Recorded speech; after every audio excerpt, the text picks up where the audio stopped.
Mirëmbrëma shikues të emisionit Doktor Plus, kënaqësi të takohemi sërish edhe në këtë javë.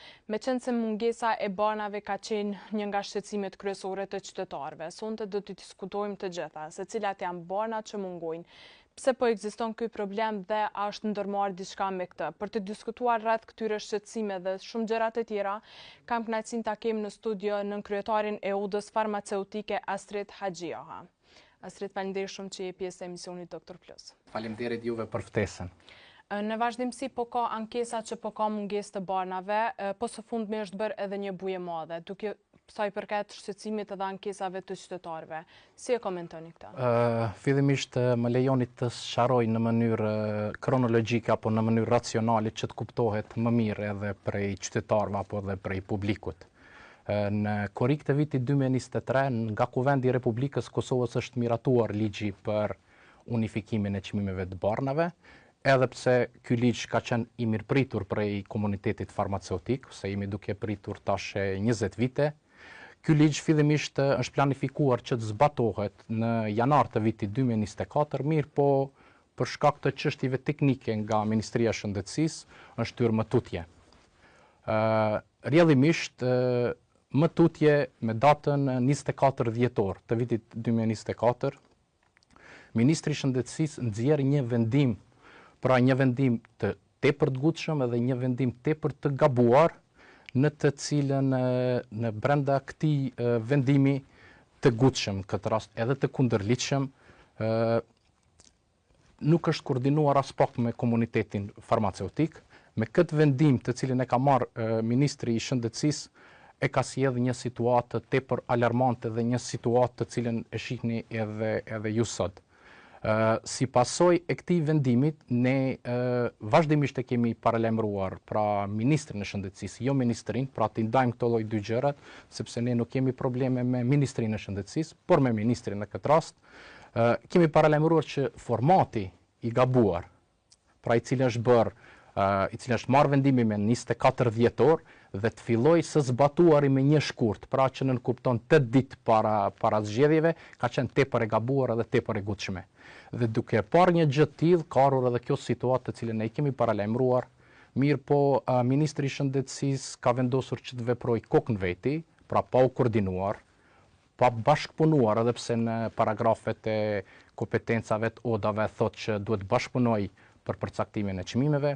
Ai ka vendosur në mënyrë të njëanshme ku edhe zbatuesit e këtij ligji, në këtë rast apo vendimin të cilën e kanë nxjerr, janë farmacistët, dhe asnjëherë nuk është koordinuar dhe pastaj ka ardhur një situatë e tillë e cila pacientët, qytetarët janë obliguar që barnat t'i kërkojnë jashtë shtetit vetëm për shkak të këtij formati të gabuar i cili është bërë nga Ministri i Shëndetësisë. Duke qenë se i përmend edhe pacientët, pra në anën tjetër pacientët janë të ndikuar nga kjo dhe prekën direkt me këtë që çapo ndodh. Si e komentoni, cila është poshtë zgjidhja e tyre duke qenë që po ka mungesë edhe në institucionet publike, private edhe tjera shëndetësore? Kjo nuk ka pas nevojë të vijë kjo situatë, sepse nuk kemi pasur për ta zbuluar ujin e nxehtë. Vetëm ne si shtet dhe Bielorusia nuk i kemi të rregulluar çmimin e barnave.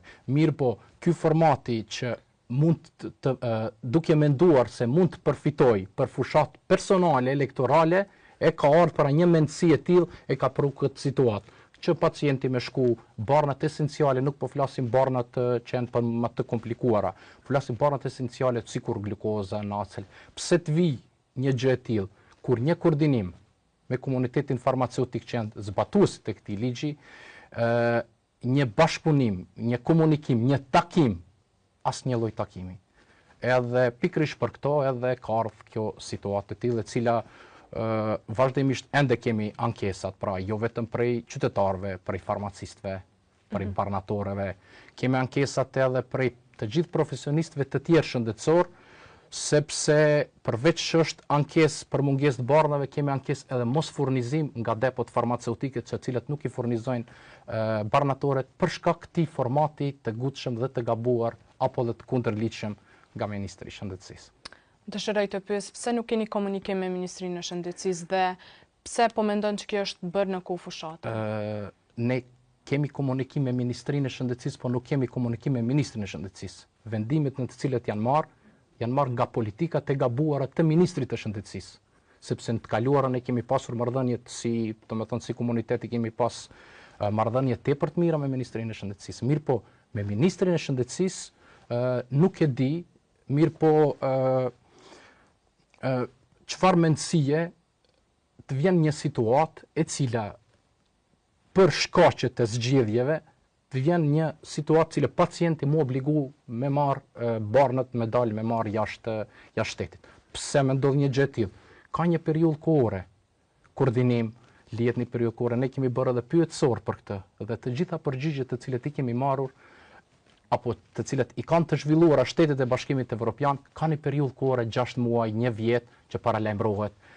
Diskutohet edhe me shoqatën e distributorëve që janë baza e distribuimit të këtyre produkteve, respektohen shtetet referente, qysh është edhe e rregulluar, apo qysh është edhe ligji, sepse ne çdo herë jemi kon pro ligjit dhe vazhdon të jemi. Mirë po ne kemi dalë kundër formatit të vendimit, në të cilën ky format i vendimit i ka specifikuar apo kanë përfituar vetëm kompanitë e caktuara dhe jo të gjithë. Dhe në anën tjetër, mbi gjitha e ka pësuar pacienti. Mos harrojmë edhe një gjë shumë e rëndësishme. Ligji për unifikimin e çmimeve të barnave, përparësitë e këtij ligji janë: e para, kthehet dinjiteti i farmacistit. E dyta, bëhet unifikimi apo çmimet bëhen të njëjta në të gjithë barnatoret e licencuara në Kosovë. E treta, eliminohet tërësisht tregu ilegal, pra nëse është në përputhje me shtetet referente, nëse respektohet ligji, dhe jo ky format i vendimit. Dhe e fundit, më e miri është që pacientët e marrin një shërbim profesional të merituar. Apo ka hapësirë në tregun e lirë për këtë gjë?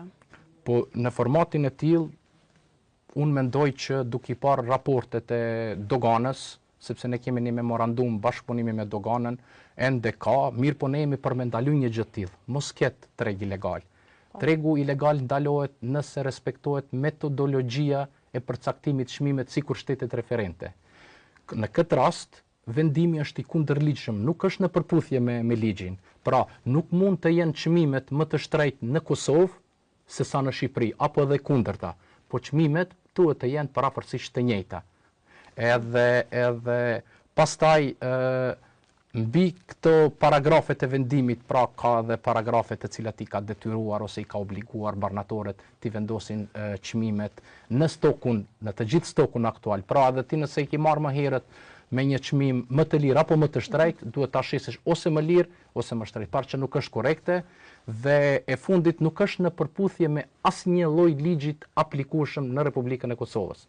Të njëjtën gjë e kemi marrë edhe një përgjigje zyrtare edhe prej administratës tatimore, pra një interpretim ligjor i cili specifikisht thotë që të gjitha produktet të cilat mirët nuk mund të shiten poshtë kostos së çmimit të furnizimit. Po, cilët po janë shkaktarët kryesorë të mungesës së banave sociale dhe cila është lista që po mungon? Zakonisht bëhet revidimi listës, pra po flasim në për institucionet publike, dhe këto pastaj përcaktohen në bazë të kërkesës së klinikave të caktuara, dhe mendoj që janë organet kompetente apo janë institucionet shëndetësore të cilat të tjerat në këtë rast publike, të cilat janë përgjegjës për këto lloj përgjigje. Përndryshe, barnatoria është institucion shëndetësor. Këtë duhet ta qartësojmë sakt, sepse shumë po keq kuptohet dhe po krijohet një farë mjegullie. Barnatoria është institucion shëndetësor dhe nuk është qarkullues me pakicë, ashtu siç e prezanton Ministria e Shëndetësisë në udhëzimet administrative. Pra i referohet si qarkullues me pakicë, pra është e jashtëligjshme. 1. E dyta, Agjencioni për Produktet dhe Pajisjet Medicinale i referohet në licencën e veprimtarisë, i referohet si qarkullues me pakicë. Jo, nuk është ashtu, sepse ligji për shëndetësi neni 17.5 e përcakton sakt. Barnatoret janë institucionet shëndetësore që funksionojnë në të 3 nivelet e kujdesit shëndetësor. Pra, një herë për gjithmonë duhet ta kuptojmë, edhe prandaj ju rekomandoj edhe autoriteteve, edhe juve si media, që barnatores t'i referoheni si institucion shëndetësor, sepse institucion shëndetësor janë dhe farmacistët janë profesionistë shëndetësor. Cilat janë ato lloje ankesat e qytetarëve që ju drejtohen saktësisht tek ju që po ka mungesë të banave? Cilat janë ato llojet e banave që tani më së shumti po ankohen për? Ne më së shumti kemi pasur, jo më larg se para 2 vite, ankesa për tërësirë fiziologjike, pra që është bari, apo është bari i cili përfaqëson produktin esencial në shëndetësi.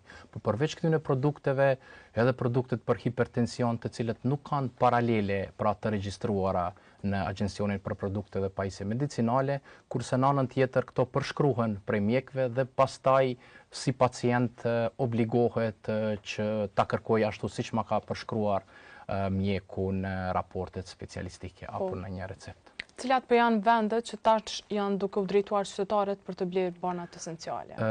Ne shpesh herë nuk kanë drejtuar edhe neve si institucion duke menduar që ne jemi regulatori këtij lloj procesi, pra të notifikimit, në të cilën ne nuk jemi, ne rekomandojmë, ne kërkojmë bashkëpunim dhe japim rekomandimet edhe profesionale, edhe shkencore dhe të cilat i nxjerrim në bazë të pyetësorit. Pra çdo herë që flasim, nuk flasim në emrat tonë personal, po flasim në emër të përgjithshëm. Mirë po, unë mendoj që brenda kësaj periudhe janë nxjerrë diku 4 lloje të vendimeve. Shfuqizoje, merre një vendim tjetër, nuk ka pas nevojë të vijë një gjë e tillë. Edhe vendimet në të cilët janë marrë në renditjet ndryshojnë, kurse në përmbajtjet mbeten të njëjta.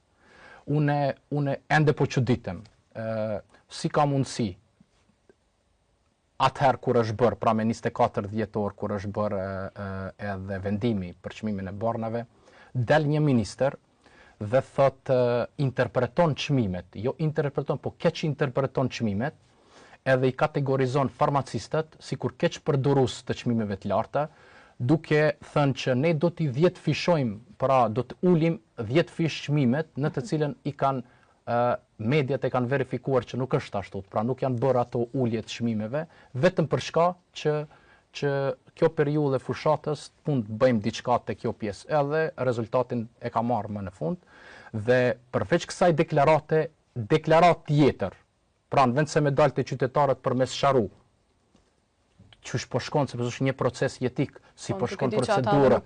Po pra, hajde ta diskutojmë bashk, del ministri me të njëjtën, pra deklaratën e dytë, përveç deklaratës të parë të pamatur, edhe të gabuar, del me deklaratën pa asnjë lloj problemi dhe thot, oda e farmacistëve duhet të mirët me edukim të vazhdueshëm profesional dhe jo të mirët me për edukim të vazhdueshëm profesional dhe me farmacistët. Dhe jo të mirët me përcaktimin e çmimeve sepse nuk është puna tyre. Pra një shprehje e tillë dhe një ministrit, aty mund ka shumë çudi, për ta demantuar edhe deklaratën e ty, jemi obliguar që t'ja përcjellim edhe mediave në të cilën një nene përcakton qartë që bashkëpunon në përcaktimin e çmimeve. Përveç që bashkëpunon, mbron edhe interesat sociale, profesionale, gjithashtu edhe ekonomike. Për çudi, po sido që t'jetë, ne po shpresojmë që do të rregullohet dhe do të bëhet më e miri e mundshme, fillimisht për qytetarin, për pacientin dhe më pastaj jemi hallka zgjirore ne të tjerat. Pra të fokusohemi tek pacienti dhe pastaj tek të tjerat. Po ndalim edhe tek një problem esencial që është mungesa e insulinave. Ka pasur një kohë të gjatë, është një ti problem.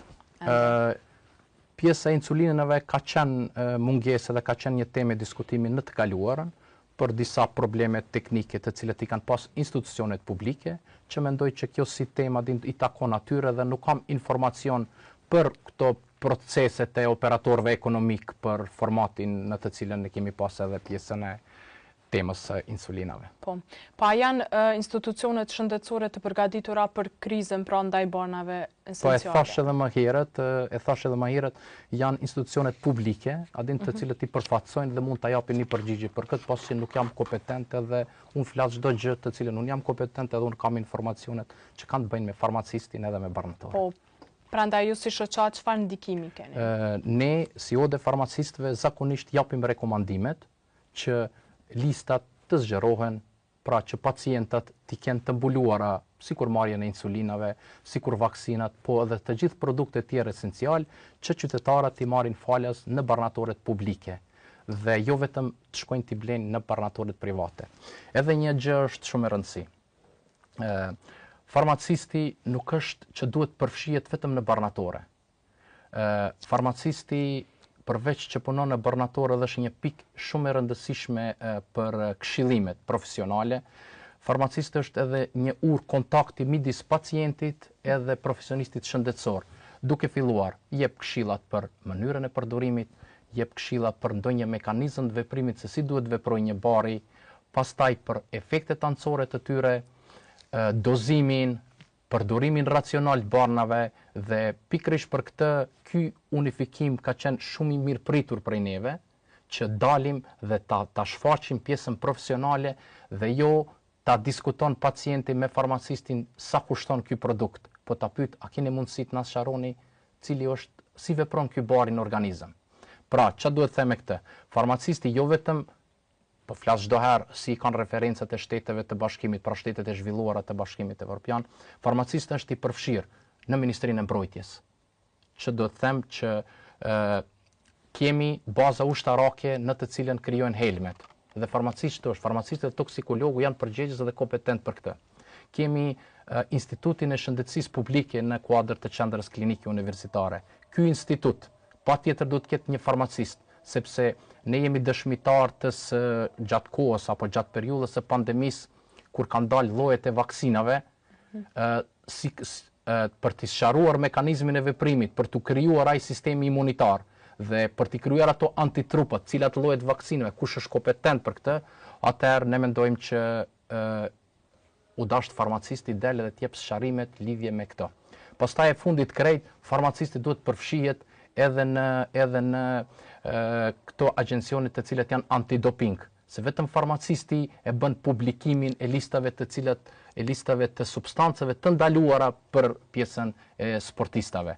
Pra, tash është krijuar në kuadër të Ministrisë Kulturës, Rinisë dhe Sporteve COSADA, pra një agjencion antidoping, dhe të ishte mirë që farmacisti të jetë i gjithë përfshirjes, pra dhe mos të fokusohet vetëm në barnatoret private dhe po ashtu të është rregulluar.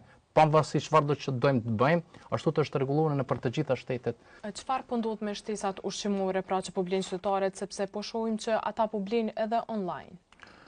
Po është e vërtetë, shtesat ushqimore apo suplimentet përfshin diku parafërsisht 30-35% të stokut që e kanë në barnatore. Shtesat ushqimore, edhe pse me ligj duhet të kalojnë nëpërmjet agjencionit barnave, këto kalojnë nëpërmjet agjencionit, pra nëpërmjet filtrit të agjencionit ushqimit dhe të veterinarisë, kurse barnat me substanca apo molekule aktive kalojnë nëpërmjet agjencionit të barnave. Shtesat ushqimore apo suplimentet më së miri është që të blihen në barnatore në prezencën e farmacistit. Pse them këtë? Sepse farmacisti ka njohuri lidhje me përmbajtjen kimike apo përmbajtjen e suplimentit që ka në të. Përveç asaj, përparësia tjetër është që në çdo supliment që gjendet në barnatore e ka, sikur te barnat që është banderolla, tek suplimentet, se suplimentet nuk kalojnë nëpër këtë procesit të pjesës çmimeve. Pra, tek suplimentet vendoset një deklaracion apo një etiketë në të cilat përshkrimet brenda kësaj etikete ta tregojnë çka ka në përmbajtje, çka ka në dozim, kush është distributor apo përfaqësues për atë produktin. Dhe momentin që ky deklaracion i ka të gjitha këto, atëherë ky produkt konsiderohet që është produkt legal dhe në të kundërtën, momentin që nuk i ka këto, atëherë lind dyshimi se ky produkt ka me prejardhje tjetër. Dhe pastaj një përparësi tjetër pse duhet blihen në barnatore dhe jo të blihen online apo të blihen në ndonjë veprimtari tjetër, është se në barnatore momentin që ka ndonjë supliment i cili ka ndërveprim me ndonjë bari apo ka bërë një supliment që nuk ka vepruar mirë në organizmin e njeriut, atëherë ai ka ku tankohet. Shkon në barnatore dhe merr masa, kemi organet kompetente që është Inspektoriati Farmaceutik, pra ka ku drejtohet pacienti, është ode farmacistëve që ka këshillin etik, ka gjyqin e nderit i cili trajton ankesat e qytetarëve dhe merr masa kundër farmacistit nëse shem që ka ndonjë problem profesional. E pikërisht për të ne rekomandojmë që jo të blihen barnat online, po barnat të blihen në barnatore, edhe çmimet po ju siguroj që tepër janë më të lira në barnatore se sa të blihen në ndonjë veprimtari tjetër. Kjo nuk ka dyshime. Apo ndodh kjo shkaku edhe i çmimeve?